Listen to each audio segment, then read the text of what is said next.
आपने love marriage की थी, वो आपका शोहर तो आपको छोड़ के चला गया है, 2 बच्चे हैं, अकेली हैं आप, अभी जवान है, तो आगे क्या करना है, क्या सोचा है आगे? कभी पछतावा होता है आपको कि अगर मैं माँ बाप की बात मान लेती तो आज ये दिन ना देखने पड़ते मुझे? जी, बहुत ज़्यादा पछतावा हो रहा है कि इतनी अच्छी ज़िंदगी गुजार ली थी, हर चीज़ की कमी नहीं थी।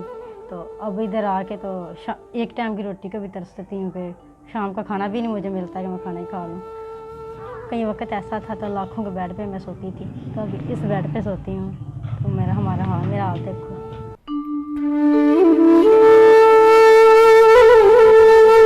हज़ारों की शॉपिंग करती थी, तो अब मेरे कपड़े देखो और हमारा घर का हाल देखो कैसा हुआ।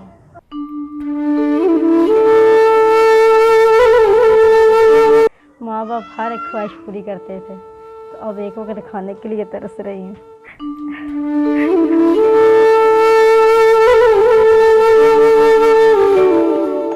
अस्सलाम वालेकुम नाज़रीन, मैं हूं आपका मेज़बान अहमद गौहर। नाज़रीन, आज फिर हम आपके सामने एक नाकाम लव स्टोरी लेके हाज़िर हुए हैं। मेरे साथ इस वक्त 22 साला सहरिश मौजूद हैं। ये एक बहुत ही अमीर और बड़ी अच्छी फैमिली से ताल्लुक़ रखती हैं, लेकिन ज़िंदगी में गलती कर बैठी है, एक सब्ज़ी वाले के पीछे अपनी ज़िंदगी तबाह कर बैठी। अस्सलाम वालेकुम। वालेकुम सलाम। अच्छा सहरिश, मुझे बताएं कि कैसे मुलाकात हुई आपकी, कैसे प्यार हुआ आपको एक सब्ज़ी वाले से?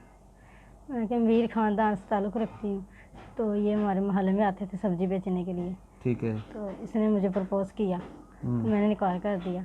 फिर ये मेरे पीछे पड़े रहे, तो मैंने कहा मेरे घर वालों से बात कर लें तो मैं कर लूँगी। सही है। तो इसने कहा नहीं, पहले आप तो मान जाए, फिर घर वालों से बात कर लेंगे। तो इन लोगों ने घर वालों से बात नहीं की, मेरे पीछे पड़े रहे, तो मैंने भी हाँ कर दी। मेरा भी इससे प्यार मैं भी करने लग गई, तो मैंने भी हाँ कर दी। फिर हमने भाग के शादी कर ली। उसने हमें चोरी मोबाइल लेके दिया था बटन वाला, तो हम मोबाइल पे चोरी बात करते थे। सही है। तो फिर इसने मुझे कहा कि हम घर वाले तो मानेंगे नहीं, तो हम भाग के शादी कर लेते हैं। फिर एक दिन मैं इनसे बात फ़ोन पे कर रही थी, तो हमारे घर वालों को पता चल गया कि मैं इनसे बात कर रही हूँ। तो मेरे माँ बाप ने मुझे मारा भी बहुत ज़्यादा, कि उनको पता चल गया था ये कि इनसे बात करती हैं, तो उन लोगों ने मुझे मारा। तो मैंने माँ बाप को बहुत मनाने की कोशिश की कि मैं इनसे शादी करूँगी, तो वो नहीं माने। फिर मैंने इनसे बात की कि हम भाग के शादी कर लेते हैं। फिर हमने भाग के शादी कर ली। अच्छा, आपने भाग के कोर्ट मैरिज की फिर आपने? जी, हमने दोनों ने कोर्ट मैरिज कर ली। और कोर्ट मैरिज करके आप इस कमरे वाले इस घर में आ गई हैं आप? हाँ, तब तक हम इस घर में ही रहते हैं। कितनी देर हो गई आपको इस घर में रहते हुए? 3 साल तो हो गए हैं रहते हुए। 3 साल हो गए आपको इस घर में रहते हुए? जी। अच्छा सर, मुझे बताएं कि जब आपका लव अफेयर चल रहा था, उस वक्त किस किस्म के ख्वाब दिखाता था आपको? क्या कहता था कि आपके लिए क्या करूँगा मैं? बहुत बड़े बड़े ख्वाब दिखाता था, मैं आपको ये करके दिखाऊंगा, आपको महारानियों की तरह रखूंगा, जैसे आप इधर रहती हैं वहाँ भी आपको ऐसे ही रखूंगा, हर चीज़ आपको ला के दूँगा। पर अभी इधर आके पता चला है कि मैं हर चीज़ को तरस गई। उस वक्त नहीं आपके दिमाग में आया कि ये तो खुद सब्जी बेचता, तो मुझे रानियों की तरह कैसे रखेगा? मैंने बस उस वक्त इसने प्यार की बातें इतनी की कि मुझे समझ ही नहीं आई। अक्सर जब लड़कियां भाग के शादी करती हैं तो अपने माँ बाप के घर से पैसे जेवरात उठा के ले आती हैं। आपने भी इस तरह का मामला किया कोई? जी, मैंने भी ऐसा किया था। थोड़े से पैसे थे वो भी लेके आई थी, और मेरी मम्मा का ज़ेवर था वो भी लेके आई थी, और मेरा भी कुछ था वो लेके आई थी। जितने वो 5-6 माह थे वो हमारे अच्छे गुजरे थे। उनके साथ हमारी ज़िंदगी 4-5 माह सही गुजरी हैं। 6-7 महीने तो मेरे साथ रहे हैं। तो उसके बाद मेरा बेटा पैदा होने वाला हो गया। तो ये इसने कहा कि किराया भी है, बच्चा भी है, तो मैं काम ढूंढने जा रहा हूँ। ये काम ढूंढने गए हैं तो फिर वापस नहीं आए। मैं इंतज़ार करती थी, नहीं आए। तो अब मेरे पास इतने पैसे भी नहीं है कि मैं बच्चे का दूध भी ले सकूं, और हालात बहुत ख़राब हैं। आपने फ़ोन शोन किया, उनके घर पे पता किया कहाँ पे है वो? जी, फ़ोन भी बहुत किया, घर पे भी पता किया। उनके माँ बाप ने मुझे कुछ नहीं बताया। उन लोगों ने भी धक्के मार के निकाल दिया। तो धक्के मार के निकाल दिए? हाँ, इनके माँ बाप के पास भी गई, तो उन लोगों ने कहा अपनी मर्ज़ी से किया है, तो अब जाओ, हमारे पास भी आपके लिए कुछ नहीं है। तो आपने अपने माँ बाप से रब्ता किया है कि मेरे साथ ये मामला हुआ है तो मुझे संभाल लें या मेरे साथ कुछ सपोर्ट करें? जी, मैंने उन लोगों से किया। उन लोगों ने कहा कि अपनी मर्ज़ी की है, तो अब हम कुछ नहीं कर सकते। इतने अच्छे से खा पी रही थी, तो अब जहाँ रहती हो आ ही रहो, हम आपका कुछ नहीं कर सकते। सर मुझे बताएं कि 2 बच्चे हैं आपके, मियाँ साल हो गए छोड़ के चला गया है, तो कैसे गुजारा हो रहा है? बच्चों को खाना शाना कैसे खिलाती हैं, दूध कैसे पिलाती हैं? मैं एक घर का मालिक मकानों का घर का काम कर लेती हूँ, तो वो शाम को बच्चों को खाने के लिए थोड़ा सा दे देते हैं, तो वो मैं खिला देती हूँ बच्चों को। अच्छा, उन्हीं के काम करके जो है ना आपका सिस्टम चल रहा है सारा? जी। इसलिए उन लोगों ने इतनी देर से किराया नहीं मांगा। तो अब वो उनका काम भी करती हैं तो वो कहते हैं नहीं किराया दो, तो अब मुझे समझ नहीं आती मैं कहाँ से किराया दूँ। अच्छा, मुझे बताएं कि कितने बच्चे हैं आपके और इस घर का रेंट कितना है? 2 बच्चे हैं और 7,000 मकान का किराया है, और बिजली और गैस का बिल अलग देते हैं हम। कितने महीने हो गए आपको इसका किराया नहीं दिया?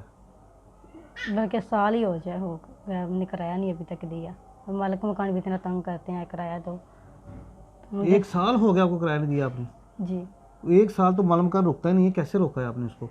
बस वो है कि ये है कि अच्छे लोग वो भी हैं तो इसलिए थोड़ा इंतज़ार कर रहे हैं। तो अब वो कह रहे हैं दो या मकान किराया दो या मकान खाली करो।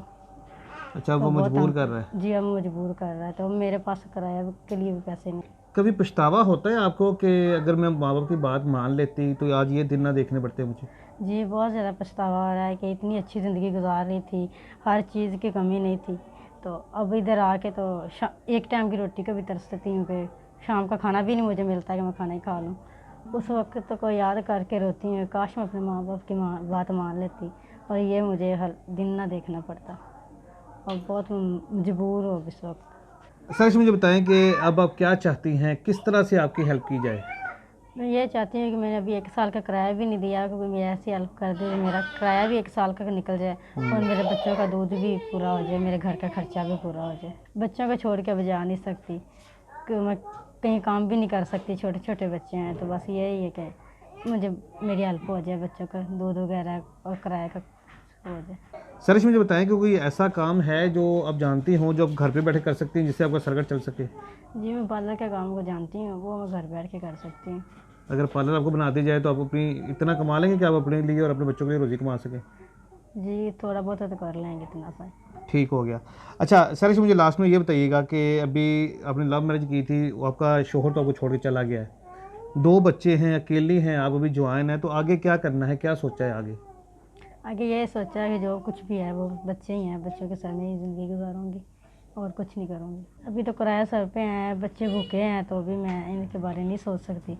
अब सिर्फ यही है कि मेरे बच्चों को और किराया मेरा हो जाए, तो बस शादी के बारे अभी नहीं मैं सोच सकती। जी नाज़रीन, अभी आपने सहरिश की बातें सुनी है, गलती हो गई, इससे पछता रही है बहुत ज़्यादा। आप सबसे गुजारिश है, जितने भी मुखैर हज़रात हमारी इस वीडियो को देख रहे हैं उन सबसे मैं गुजारिश करूँगा, बच्ची है, पछता रही है, बहुत ज़्यादा परेशान है, तो आपसे गुजारिश है कि जितना ज़्यादा हो सके आप इस बहन की हेल्प करें ताकि ये अपने बच्चों के लिए कुछ अच्छे खाने का इंतज़ाम कर सके। और इसी के साथ साथ जैसे वो बता रही है कि पार्लर का काम जो जानती हैं, अगर कोई छोटा सा पार्लर बना के दे दिया जाए यहाँ पे घर पे, तो ये अपने बच्चों के लिए रोज़ी कमा सकती है। इजाज़त दीजिए, अल्लाह निगहबान।